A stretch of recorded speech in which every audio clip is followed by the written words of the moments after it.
কোডক্যাডের পক্ষ থেকে আপনাদের সকলকে জানাচ্ছি স্বাগতম। আজকে আমরা শিখব পাইথনের মাধ্যমে কিভাবে অটোমেটিক ফাইল সর্টিং সিস্টেম তৈরি করা যায়। এখানে আমি আমাদের একটা ফোল্ডার তৈরি করে নিয়েছি এবং এখানে বিভিন্ন টাইপের ফাইল থাকতে পারে, ইমেজ, তারপরে ভিডিও, MP4, MP3, এভাবে বিভিন্ন টাইপের ফাইল থাকতে পারে, টেক্সট ফাইল ও ডক্স ফাইল। আমরা যাচ্ছি কাস্টমাইজ ফোল্ডারগুলোতে, যেমন ডক্স ফাইলের জন্য ডক্স ফোল্ডার, ইমেজ ফাইলের জেপিজি পিএনজি ফাইলের জন্য ইমেজ ফোল্ডার, এরকম বিভিন্ন টাইপের ফোল্ডারে বিভিন্ন টাইপের ফাইলগুলো অটোমেটিক মুভ হয়ে যাবে। আমরা যখনই কোনো ফাইল এখানে রাখবো এবং কোডটা রিফ্রেশ করব তখন এই ফাইলগুলো অটোমেটিক ওই ফোল্ডারে মুভ হয়ে যাবে। তো সেটা করার জন্য আমি অ্যানাকোন্ডা নেভিগেটর ব্যবহার করছি এবং এখানে জুপিটার নোটবুকসটা কোড এডিটর হিসেবে ব্যবহার করছি। তো চলুন আমাদের কোডিং শুরু করা যাক।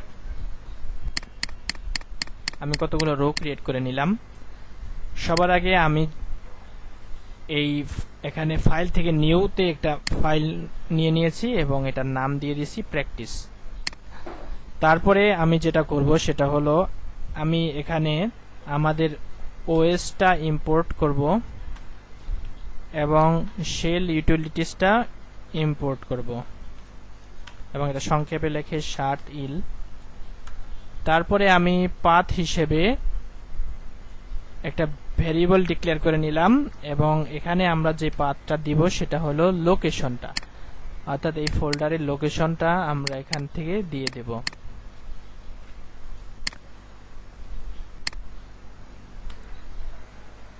এবং এই ফরওয়ার্ড স্ল্যাশগুলো ব্যাকওয়ার্ড স্ল্যাশগুলো আমরা ফরওয়ার্ড স্ল্যাশে পরিণত করব, কেননা তাহলে এই কোডটা কাজ করবে, তা না হলে এই কোডটা কাজ করবে না। এবং শেষে একটা ফরওয়ার্ড স্ল্যাশ দিব আমরা।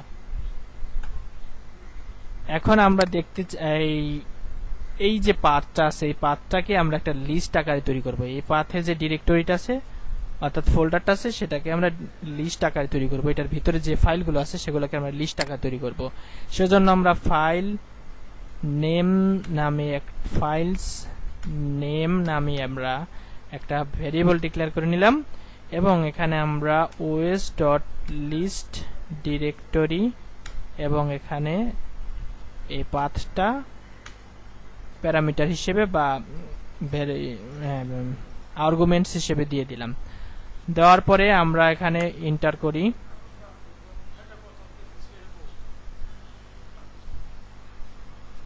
তারপরে আমরা যদি প্রিন্ট করি এই ফাইলস নেমটাকে, তাহলে আমাদের ফাইল নেমগুলো আমরা দেখতে পাবো। এখানে দেখেন arabic.png, arabic docs, এই যে ফাইলগুলো আমার ভিতরে আছে সেগুলো আমরা এখানে দেখতে পাচ্ছি। তো দেখুন আমাদের ফাইল নেমগুলো এখানে চলে এসেছে। আপনারা যদি আমাদের ফাইল ফোল্ডারে যান দেখতে পাবেন এখানে আমাদের এই ফাইল নেমগুলো এখানে চলে এসেছে। তো আমি এই লাইনটা বাদ দিয়ে দিচ্ছি এবং আমাদের পরবর্তী কাজ হলো ফোল্ডারের নামগুলো লিখে নেওয়া। সেজন্য আমরা ফোল্ডার নেমস নামে আমরা আরেকটা ভেরিয়েবল ডিক্লেয়ার করে নিচ্ছি এবং এখানে আমি একটা লিস্ট ভেরিয়েবল নেব। এই লিস্ট ভেরিয়েবলের ভিতরে আমি আমাদের ফোল্ডারের নামগুলো লিখে নিব। আমাদের এখানে মূলত 3 ধরনের ফাইল আমি রেখেছি, একটা হলো ইমেজ ফাইল, একটা ডক্স ফাইল আর একটা এক্সেল ফাইল। তো আমি এখানে 3টি ফোল্ডারের নাম লিখে নিচ্ছি, ইমেজ ফাইলস, তারপরে ডক্স ফাইল,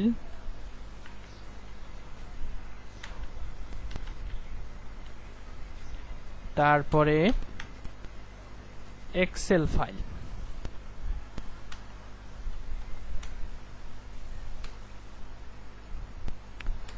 আমাদের ফোল্ডারের নাম ডিক্লেয়ার করা শেষ। এখন আমরা আমাদের চেক করব আমরা যেই নামে ফোল্ডার ক্রিয়েট করতে চাচ্ছি সেই নামে অলরেডি ফোল্ডার ক্রিয়েট করা আছে কিনা।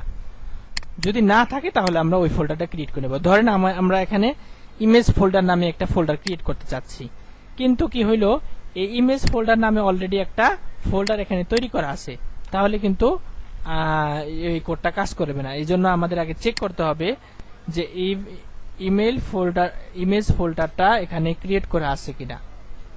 তো সেটা করার জন্য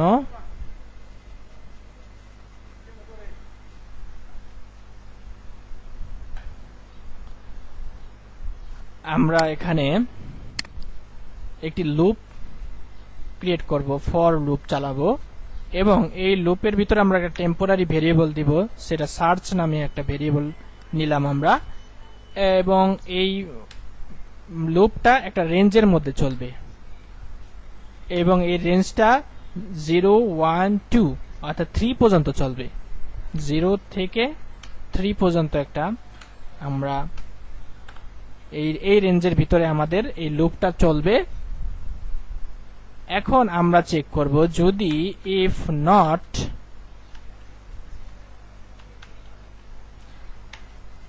এই os.path.exist যদি এক্সিস্ট থাকে, ফোল্ডারটা এক্সিস্ট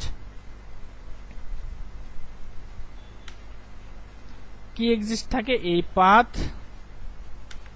এবং এই পাথের ভিতরে যে ফোল্ডার নেম আছে, ফোল্ডার নেমস, এই ফোল্ডার নেমস এর ভিতরে যে 1 0 1 2 3 আছে, এই লুপের চালানোর পরে যে ফাইলগুলো পাবে সেই ফাইলগুলো সেখানে আমরা সার্চটা রেঞ্জের ভিতরে দিয়ে দেই। এখানে আমরা যদি এই পাথের ভিতরে এই ফাইলগুলো এক্সিস্ট থাকে না থাকে, অর্থাৎ না থাকে, তাহলে কি করব আমরা নতুন ফোল্ডার ক্রিয়েট করব। তাহলে os.make ডিরেক্টরি এবং মেক ডিরেক্টরি, এবং এখানে আমরা কি ডিরেক্টরি তৈরি করব, অর্থাৎ যে ফোল্ডারটা আমাদের এখানে আছে সেগুলোই আমরা তৈরি করব। যেমন ইমেজ ফাইলস নামে যদি কোনো ফোল্ডার এক্সিস্ট না থাকে তাহলে ইমেজ ফাইলটা তৈরি করব, ডক্স ফাইলস নামে কোনো ফোল্ডার যদি ক্রিয়েট করা না থাকে তাহলে সেটা ক্রিয়েট করব। এখানে আমরা এই পাথের ভিতরে, পাথ প্লাস মানে পাথের ভিতরে এই ফোল্ডার নেমস এবং এই প্যারামিটারটা দিয়ে দিব যে রেঞ্জের, এই পাথের ভিতরে এই ফোল্ডার নেমস এর মধ্যে যেই রেঞ্জের ভ্যালুগুলো আছে সেগুলো সে ক্রিয়েট করে নিবে। এখন আমরা এন্টার দেই। ফোল্ডার বানান ভুল লিখেছি আমি, এখানে ফোল্ডার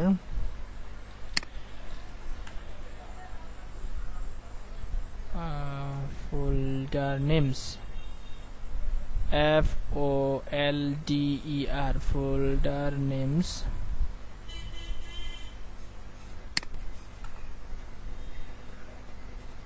এখানেও ভুল লিখেছি, বানানটা খুবই গুরুত্বপূর্ণ। এখন যদি আমাদের ডিরেক্টরিতে আমরা যাই, দেখব আমাদের ডক্স ফাইল, ইমেজ ফাইল এবং এক্সেল ফাইল নামে 3টা ফোল্ডার ক্রিয়েট হয়ে গেছে। কেন ক্রিয়েট হয়েছে? কারণ অলরেডি এই নামে কোনো ফোল্ডার ক্রিয়েট করা নাই, সেজন্য এগুলো ক্রিয়েট হয়েছে। যদি থাকতো তাহলে ক্রিয়েট হইতো না। তারপরে আমাদের কাজ হলো এই ফাইলগুলোকে এই ফোল্ডারের ভিতরে মুভ করা। তো সেটা করার জন্য আমরা করব কি, আরেকটা লুপ চালাবো, ফর আমরা ফাইল নামে একটা লুপ ক্রিয়েট করলাম, ফাইল, এবং এই লুপটা কার মধ্যে চলবে? এই লুপটা চলবে এই ফাইল নেমগুলোর মধ্যে, অর্থাৎ এই লুপটা কিন্তু আগের লুপটা চলছিল ফোল্ডার নেমগুলোর মধ্যে, কিন্তু এই লুপটা চলবে ফাইল নেমের ভিতরে। তাহলে এই ফাইলস নেম নামে এই ভেরিয়েবলের ভিতরে একটা লুপ চালাও, এবং কি করো, যদি এই ধরেন যদি ডক্স নামে কোনো ফাইল নেম পায়, কিসের মধ্যে পায়? এই ফাইলের ভিতরে পায়। এই ডক্স নামে যদি কোনো লুপের ভিতরে যদি ডক্স নামে কোনো ফাইল পায় তাহলে সে কি করবে, এবং নট os ডট পাথ, আমি একটু পরে বুঝিয়ে দিচ্ছি, exist path plus folder name, folder নেমটা হলো আমাদের এই ডক্স ফাইলস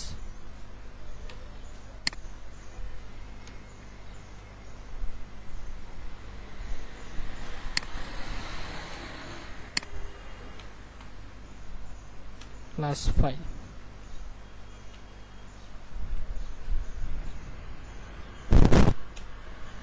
আচ্ছা, যদি কোনো ফাইল এই লুপের ভিতরে পায় তাহলে, এবং শুধু পাইলেই হবে না, এই যে আমরা ডক্স ফোল্ডার যে তৈরি করেছি সেই ডক্স ফোল্ডারের মধ্যে যদি ওই ফাইল অলরেডি থাকে, যদি না থাকে ওই ডক্স ফোল্ডারের ভিতরে যদি এই ডক্স নামে যদি কোনো ফাইল না থাকে তাহলে তুমি কি করবে,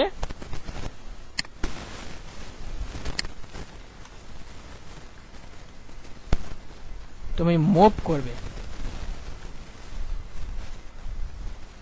এই শার্ট ইল ডট মুভ করবে কি, প্রথমে হলো কি মুভ করবে এবং লোকেশন কোথায় মুভ করবে। প্রথমে আমরা যদি পাথ প্লাস ফাইল দেই তাহলে এই ফাইলটাকে মুভ করবে, এবং কোথায় মুভ করবে,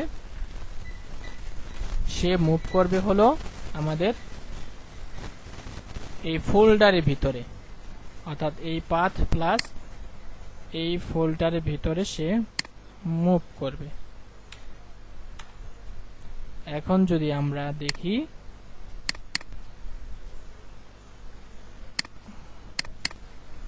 দেখুন মুভ হয়নি, তো আমরা এখানে আবার চেক করব কেন কোডটা কাজ করলো না।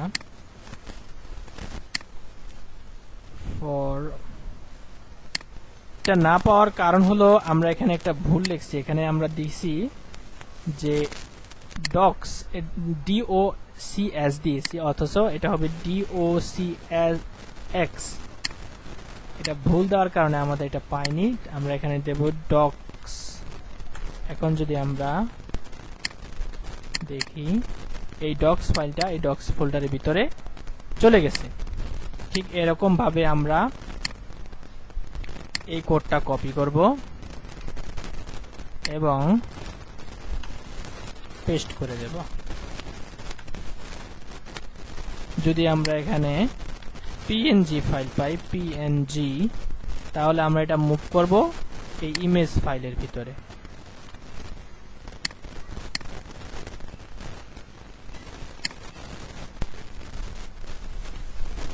আর যদি আমরা XLSX ফাইল পাই তাহলে সেটা আমরা মুভ করব এক্সেল ফাইলসের ভিতরে।